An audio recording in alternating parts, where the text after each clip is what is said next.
বিসমিল্লাহির রহমানির রহিম। প্রিয় দর্শক, দেখছেন প্যারামেডিক মোহাম্মদ আবু শামা। আজকের আলোচ্য বিষয় হলো চোখের অঞ্জলি রোগ থেকে কিভাবে রক্ষা পাওয়া যায় এবং চোখে অঞ্জলি হলে কোন কোন লক্ষণগুলো প্রকাশ পায় এবং কোন কারণে চোখে অঞ্জলি হয়, তার লক্ষণ এবং তার চিকিৎসা সম্পর্কে জানতে পারবেন। দেখতে থাকুন পুরো ভিডিওটি শুরু করার আগে একটি কথা না বললেই নয়, যে সমস্ত বন্ধুরা আমার চ্যানেলের নতুন দর্শক অবশ্যই চ্যানেলটি সাবস্ক্রাইব করে রাখবেন এবং পাশে থাকা বেল আইকনটি বাজিয়ে দিবেন। তো চলুন আর দেরি না করে ভিডিওটি শুরু করা যাক।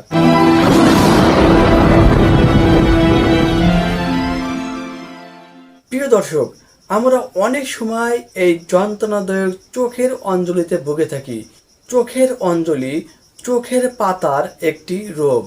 স্ট্রেপ্টোকাইকাস এক প্রকার জীবাণু দ্বারা চোখের পাতার লোমের গোড়ায় প্রদাহ হইয়া এই রোগ হয়। ধীরে ধীরে উহা ছোট ফোড়ায় পরিণত হয়। চিকিৎসা না করিলেও ইহা কিছুদিন পর আপনি ভালো হয়ে যায় কিংবা উহা গোটা হইয়া থাকে। প্রিয় দর্শক, এই অঞ্জলি রোগে আপনি যদি আক্রান্ত হন তাহলে যে লক্ষণগুলো প্রকাশ পেতে পারে তা হলো চোখের পাতার উপরে গোটার মতন এক প্রকার ফোড়া হয়। 2 নম্বর যে লক্ষণটি প্রকাশ পায় তা হলো আক্রান্ত স্থানে ব্যথা হয়। 3 নম্বর যে লক্ষণটি প্রকাশ পায় তা হলো আক্রান্ত স্থানে চুলকাতে পারে। 4 নম্বর যে লক্ষণটি প্রকাশ পায় তা হলো চোখের পাতা ফুলিয়ে যায়। প্রিয় দর্শক, চোখের এই অঞ্জলির জন্য প্রাথমিকভাবে যে চিকিৎসা আপনারা করতে পারেন তা হলো 1 নম্বর যে মেডিসিনটা আপনারা সেবন করবেন, ক্যাপসুল মক্সাসিল 500। এটা আপনারা প্রাপ্তবয়স্ক রোগীরা সকালে একটি, দুপুরে একটি এবং রাত্রে একটি সেবন করবেন।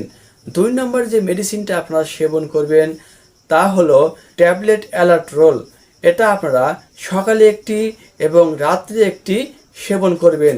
3 নম্বর যে মেডিসিনটা আপনারা সেবন করবেন তা হলো সার্জেল 20 mg। এটা আপনারা সকালে একটি এবং রাত্রে একটি সেবন করবেন। এভাবে আপনারা 4-5 দিন সেবন করবেন, তাহলে আপনারা এই চোখের অঞ্জলি থেকে মুক্তি পাবেন ইনশাআল্লাহ। ভিডিওটি কেমন লেগেছে তা জানতে অবশ্যই লাইক করবেন, আর কোন বিষয়ে ভিডিও পেতে চান তা জানতে অবশ্যই কমেন্ট করবেন। সবাই সুস্থ থাকবেন, ভালো থাকবেন, খুদা হাফেজ।